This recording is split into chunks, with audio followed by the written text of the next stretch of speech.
Okay, folks. John Reed. I got Dick Hirsch here. Dick, what's going on? Not much. Just the last day of the TechEd. So I'm thinking about the past, thinking about the last few days, and reflecting. And that's why it's good that we have this chat. It's not on a Friday. I mean, usually have this. I know, on Friday. man. I mean, but it's a Thursday. That's cool. What happened, Dick? Yeah. Well, I mean, things change. I mean, arrived a day early, leave a day early. That's okay. it.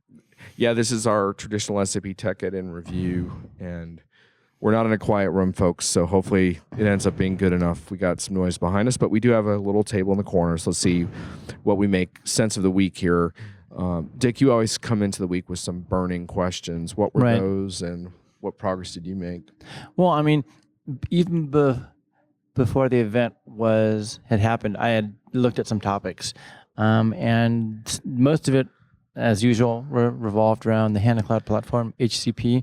And I was curious to see how they were going to position it, curious to get details on the platform. In particular, I was looking at some information regarding Cloud Foundry and also regarding YaaS. YaaS, let me take a step back. YaaS is some new business services which originate from Hybris, but I'm sure we'll be talking about that a little bit later on. So those are the main areas I was looking at. And what kinds of things did you learn? I mean, we had two keynotes. We had one from Steve Lurkus and one from Bernd Leichhardt. They weren't terribly long. Steve's did run over a bit, but they weren't 45 minutes or something. Yeah, they weren't crazy. Epic keynotes. Well, in terms of announcements and stuff. There were some. I mean, there were some announcements which were interesting. I mean, for me, the one announcement which I had expected was regarding the vehicle network from SAP. And that's totally amazing stuff, and that more or less didn't receive the attention as I would have hoped, because it's a pretty revolutionary idea. But I mean, what did they give? At least in terms of Steve's keynote, you got a really good impression that SAP is partnering with these very innovative startups. And I think that's a little bit of a change, because in the past, you might see large companies coming in, talking about, I mean, those more customer stories, more like Sapphire, but here you really see these are small startups that SAP is partnering with to really push their innovation forward. And it's nice to see on stage. Right. So we had Steve on Monday night, and then we had Bernd on Tuesday. That was it for the keynotes, and so then you went into your meetings on Tuesday and Wednesday. What kinds of stuff did you learn about your topics? Well, I mean, the one thing that I had some TechEd Live interviews with Björn Kirke and a gentleman, Dennis Schwere von Hybris. So I wanted to prepare myself. So I went and talked to these individuals. And I mean, the one thing that I really want to emphasize is that I had a detailed conversation with the guys from Hybris. Fascinating. I mean, the guys are really quick, and they have really innovative ideas. What's going to be interesting is to see how their ideas really can fit into the SAP context. Because although SAP is moving fast regarding Agile and things like that, the people from Hybris and this one platform, YaaS, are even a step farther. Mm-hmm. So that's going to be interesting. And in terms of how to frame that discussion, I think if you're watching from afar, you might have picked up on that SAP was really emphasizing digital change. So that was a major theme of the keynotes, right? Essentially, companies are being sort of quote unquote disrupted by digital, but they're also there's new opportunities being created by that as well for those that can quote unquote seize the day. And of course, SAP wants to position itself as the company that can help its customers do that. There wasn't as much S4 HANA talk on the main stage. Yeah, I mean, that was interesting, because it was, if you take a look at the difference between Sapphire, where S4 was center. Yeah. Here, it was HCP. And you saw that in both keynotes. And if you look at the sessions as well, HCP has really come of age. And it's been sort of a long road. But now it's front and center. And that's great, because it's an important decision that SAP has to do just to really push it to developers, and I think they're working on that. And just to be clear, SAP did mention and does envision S/4HANA as the so-called digital core, right? No. And so that's how they're positioning it, which I think makes some sense from positioning, though I have some problems with it I can get into in a sec. But we did talk with SAP about this in various meetings, and we end up at these informal receptions and stuff in bars where we can pester these folks and get some stuff. And it turns out that the way they're looking at the fall season is to sort of different events will kind of balance the message. So they're not looking at it like one event carries the day. So they're looking much more to Barcelona, I think, for S4, which is getting closer to the next release they're planning. The 15.11 release of S4 it's not November, so it's not out there yet. But in Barcelona, I think it'll get a much better emphasis because it is the core. Right. I mean, and if you look at SAP, that's really the history of SAP, and the knowledge is in there. So the question is, how do you use that in digital transformation? Right.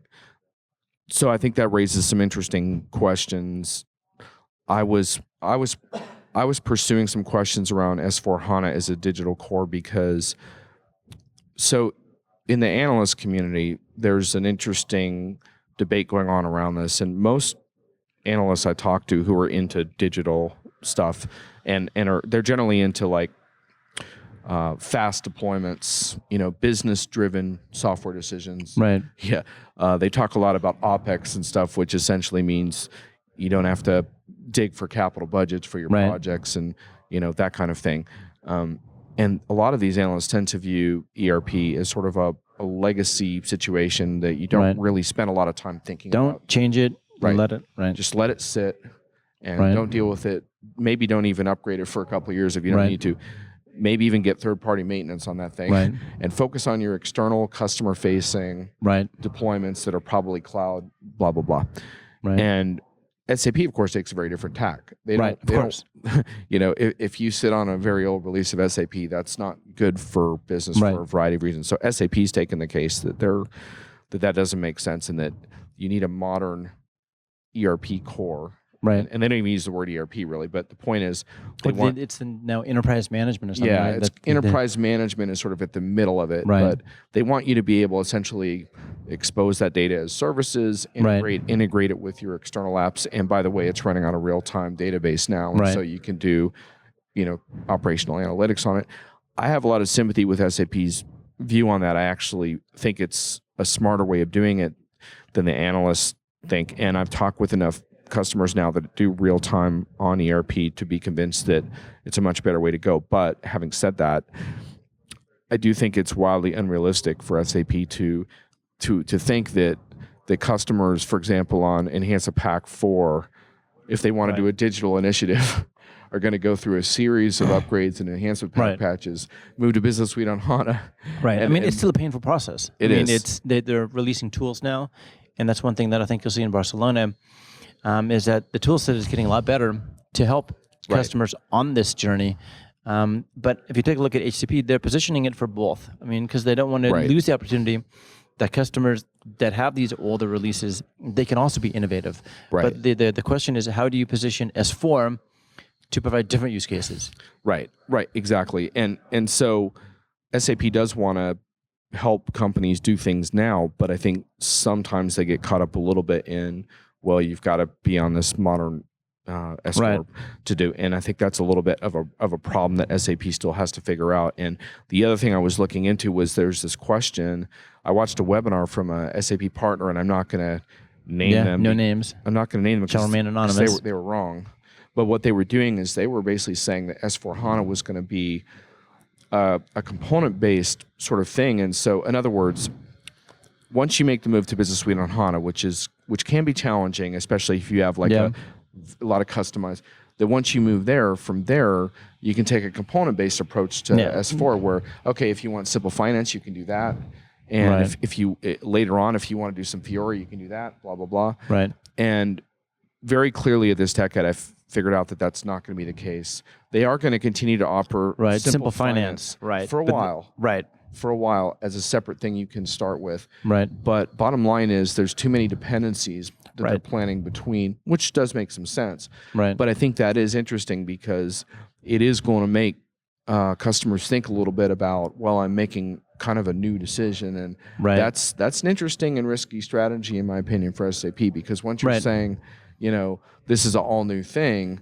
Then people can look look to other vendors as well. So it's a problem. It's bold. Right. If their product is great, maybe it will work out great for them. But I think it is interesting that they're not doing it in such a way where it's like, well, yeah, I could just dabble in this, and because the cloud is all about kind of picking one thing and then moving on to the next one thing. Yeah. And S4 is not going to be like that. S4 is going to be more like, at least the way they're talking about it now, is this is it.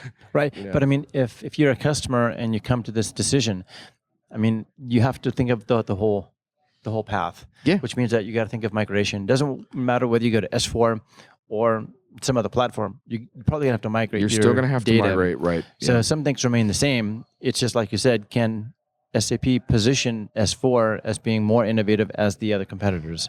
Yeah, which is a story to watch. I think it's going to be very interesting to find out. Definitely.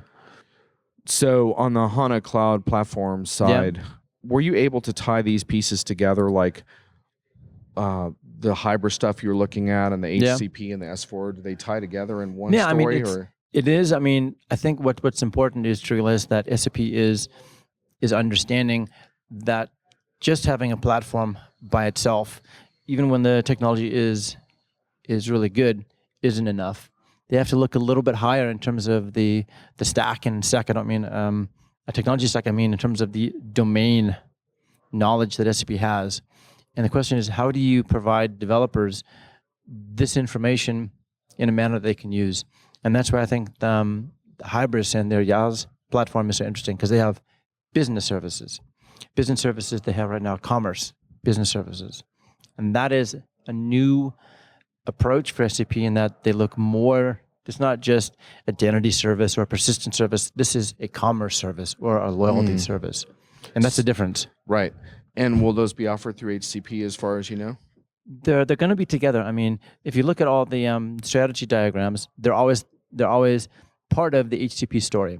In terms of the technology below it, the stuff from YaaS is based on Cloud Foundry. SAP is moving there. So it's not all together in one unit, but that's for developers. That doesn't matter, because they're just APIs which you can use.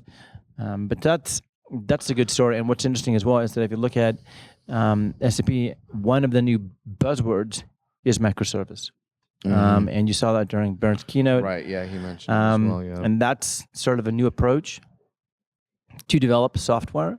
And it's more than just having an API that's REST-based. There's a whole DevOps story which is behind it. I mean, if you take a look at microservices, and what makes it so interesting is that in the old world, you had a monolithic application, and on top of that, you had APIs. Right. In microservice environment, it's different. You have these small services on top of it. You build the application, okay? And with that, there's a whole other DevOps story, which will be really curious to see if SAP can use that. Now, you already wrote about Cloud Foundry, which is obviously the leading open source platform as a service initiative. How do you see SAP fitting that into the picture? What is your take? Well, I mean, it's coming. I mean, you look at the roadmap, and Cloud Foundry is going to get more and more important, primarily because SAP can use that to broaden its developer ecosystem. And it solves a lot of problems. Cloud Foundry isn't perfect, but their SAP can contribute its experience, decades experience on making their software more enterprise ready. And I'm hoping they can use this information to really push Cloud Foundry a little bit closer to having the same quality that their software has. Right. There was a little bit with By Design. Yeah, it's still alive. I mean, By Design lives. Yeah, well, I mean, it doesn't get the attention that it really deserves. It doesn't get the attention that it needs. But this is an event that's primarily focusing on the large enterprise. And based on that, all the stuff Business One, which is really fast-growing application from SAP, they aren't discussed at all. Yeah. And By Design, it's a mature platform now. I mean, they've gone through all sort of the problems you have as you're growing up, and now it's a platform which is really stable, which is good. Well, and to be clear to listeners, the way this came up, I mean, Dick's definitely right in that this event is obviously not geared towards smaller companies, but the way this kind of came into the fore is that we went to a couple of S4 HANA meetings where we got into the public cloud version of S4 HANA and left those meetings, and so some folks were kind of reacting around, well, you know, by design is dead now. And then we went into meetings with Rainer Zeno, who runs by design, and he's like telling us about his growth and stuff, and which is impressive, which creates a bit of a contradiction. But in my mind, SAP can kind of resolve that contradiction by spending a little more time noting how by design fits into the picture, right? Because it definitely has a part. It provides a great story for subsidiaries and things like that. Right. There's a subsidiary play there, and the way SAP officially feels about it, for those listeners who are interested, is that they're perceiving by design as a solution for 50 to 500 employees range, and they're perceiving S4 HANA Cloud as the large enterprise cloud ERP solution. That's ultimately how they're positioning it. Though you will find exceptions. I mean, we've already interviewed one S4 HANA customer who's a smaller company, but so in other words, if a large company comes knocking SAP and says I want by design, or if a smaller company comes knocking and says I want S4 Cloud, SAP may accommodate them. But the point is, in terms of how it fits into the picture, and it is important to point out, because SAP talks about S4 HANA public cloud as if it's a cloud ERP solution today. It's not yet. You know, by design has a depth of functionality that's pretty significant in terms of a comprehensive cloud ERP solution. And, you know, that's obviously what they intend for the S4 HANA Cloud. But for now, like, you know, having said that, you know, in a few years, we may have to revisit this conversation. But it is important for now for people to understand that that's what's happening. So, which, by the way, provoked, I think, a lot of discussion inside of SAP based on our reactions. And I think you'll probably see some differences going forward. So, I mean, what was also interesting was, if you look at some of the sessions which took place regarding HANA, you saw a big push towards Node.js. And I think that's, I think you're seeing in SAP, once again, the realization that proprietary stuff just doesn't work. And so right now you have a push towards Node.js, and those sessions where you had ABAP developers learning Node.js. Not that ABAP's going away, but it's just designed that, once again, for the HANA environment as well, for the platform, they are looking to open standards rather than proprietary stuff, which we saw with like RDL and stuff like that, they're learning that proprietary isn't always the best way to go. What did you think about where we are with individual developers right now in terms of the tools and you know, online access that they have in terms of free licenses and getting started on stuff? Where are we with that? Well, I mean, I think they're actually quite good. I mean, as Steve Lucas was saying, I mean, the HTTP developer license are going to be free forever. So that's an important sign. And I think, I mean, for most scenarios, they have examples, they have MOOCs, and that's good. I mean, because they have to expand their developer base. Yeah, I had a conversation with a customer who was evaluating Fiori, and they said they had taken a MOOC course. And I was like, wow, you know, I mean, times are changing and that's something I believe for a long time, is that I think eventually enterprise education and training should all be free, because it's such a great marketing tool, for lack of a better word, because it builds trust and education amongst people, and SAP's come a long way with that. I mean, well, I mean, if you check out their MOOCs, it's a substantial library of I mean, and it's developer empowerment. I mean, and because that's really what you need. You want to get developers excited. You want to get them motivated, and that's where you have all these classes to bring people in. And I mean, the number of classes, like I said, is amazing. I mean, to me, if you're a developer right now, and you're kind of old school, you know, and, you know, I used to hear from people in the past, like, well, in my project, we're only doing, you know, ABAP or whatever, and we're only doing certain kinds of, you know, limited approaches. And it's like, well, there's no excuse anymore, because you can go home in the weekend and, you know, you can do the MOOCs, you can code, you can contribute to open source projects SAP's involved with, Open UI, whatever, you know. So the point is, you know, it's on you now. In that regard. Where I don't think it's on the developer yet completely is on the sort of go-to-market piece, and that's where you still see some friction when you talk with people like our friend Graham Robinson, who, continues to struggle, I guess you could say, with he's building in UI5, but he's trying to take those apps to market, and he badly wants to be able to partner with SAP on that. Right. And SAP hasn't been able to succeed, I think, in that regard, and some of that is the fact that they're still trying to figure out how customers are going to buy apps in the future. Right. They're is it going to be a marketplace? Is it going to be sales driven? Is it going to be a combination? Well, I mean, it's the difference between low touch and high touch. Right. I mean, in the past, SAP has really been a high touch operation, sales people. And the question is, how can they move it to a low touch environment? I mean, and it's more the technology involved, stores, marketplaces, that's the one. But there's also a mentality that has to go out in the organization. That's okay. And how do you give people incentives to push things like that? Right. Or to have a mixture, for example. Some things are low touch, some things are high touch. And Steve Lucas talked in response to my question about that in terms of sort of almost creating sort of a virtual sales force of sorts for SAP, smaller developers and stuff, that push their apps, and yet there is obviously some things to overcome in terms of the legalities of pushing other people's apps. SAP gets nervous because they're the ones on the hook for that. Right, liability issues are a bit of a challenge. Right. So there's reasons why that is progressing slowly, but to me that's where SAP still has work to do. Once you go to a show like this and you run into developers who are making money on their apps, then and there are some. But the problem is, like when I raised a stink about it on Twitter, I was pointed back to James Sinclair.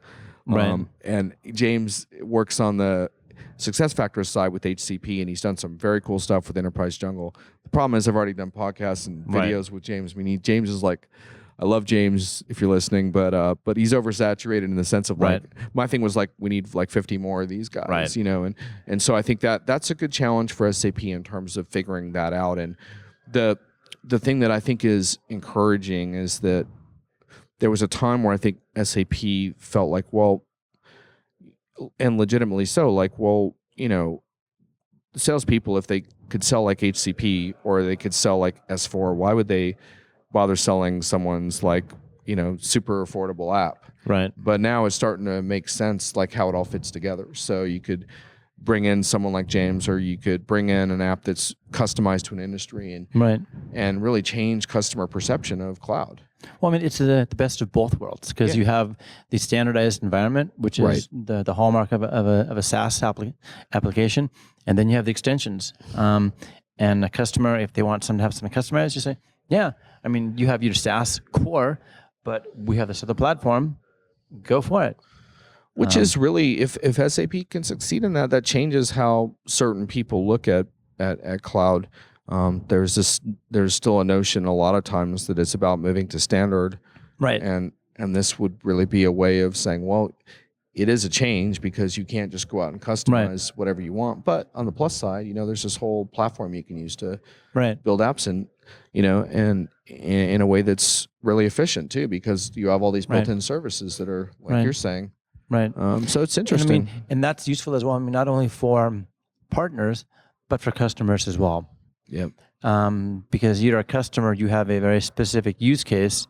You could build an extension, a C4C extension or something on HCP that meets your business requirements without impacting the standardization that you require for using the core SaaS app. And I mean, there are a variety of extensions now. I mean, they've already done C4C, they've already done SuccessFactors, they have Jam extensions, and I mean, the list continues to grow. And that's, I mean, that's the way to go, to have the best of both worlds. So, any other things on your mind from the show? No, I mean, I'm looking forward to Barcelona to see what the differences are. Mm-hmm. And then we'll just see how they move ahead regarding HTTP. I mean, it's no longer a case of are they going to support HTTP, is more or less in terms of what direction they're going to push it and how fast they're going to push it. Yeah, it seems like the light bulbs have clearly gone off. You and I have a mutual friend at SAP, Matthias Steiner, who's one of the people who's been involved in HTTP from the early going. Right. And I saw him smiling several times during the keynotes. I mean, they finally realized the importance of the platform. Yeah. And yet they're also pushing an apps vision, so it's sort of a combination. Ideally, they can tie that all together, because I think that's the only thing I was a little concerned about is like a lot of moving parts. Like when it's a big company, they have a lot of products. Yep, and that can be a little difficult, but some encouraging signs there, even like, for example, on the CRM side, when they don't really use the CRM moniker anymore, but with all the stuff with on-prem CRM and cloud, they've consolidated that into one development team now. So which is good. So it's an example of like, well, let's try to focus our resources a little bit, which I think is going to be important. So yeah, and we were in a bunch of meetings, and I continue to give SAP a lot of credit for exposing us in situations where we can pretty openly pester these people. But I mean, I think SAP has a benefit as well, because if we're not there to sort of ask these tough questions and sort of challenge them, then I mean, I think that they need to have sometimes they need to have a wake-up call. And when they do positive, when they do good work, then I think we're also the first ones who say, that was awesome. We had a meeting with a Business Suite on HANA customer yesterday. I think there were about 4 of us there, and our SAP handler, so to speak, our adult supervision, she brings the customer in, and then she leaves. And I love that. And and I don't see that all the time. I mean, I go to shows where the idea of leaving the customer in a room with like a media person is like verboten. It never could happen. And so I think that's pretty cool, because that shows that you have a certain level of trust with not only the people, but that your customer is going to tell a good story, and that we can't sort of poke holes in it, and So it is really interesting to see what customers think. I did a couple of videos with ASUG board members that you guys can find online. I'll write about them too. They get into some of the reactions to some of the digital and the S4 stuff. Then you've already posted on Cloud Foundry. So there's already a think piece waiting for listeners. Yeah, of course. And maybe a little more will be coming out of Dick. I don't want to overcommit Dick to blogging, because Dick likes to do it in a slow cook manner sometimes, but that's good. Slow cook blogs are good blogs. So I mean, each to his own. Yeah, and you've got some stuff percolating, I think, from Sapphire that you're getting ready to blog on. So some stuff regarding digital. Nice. Yeah. All right, we can look forward to that. Okay. Safe travels home, man. Okay, thanks.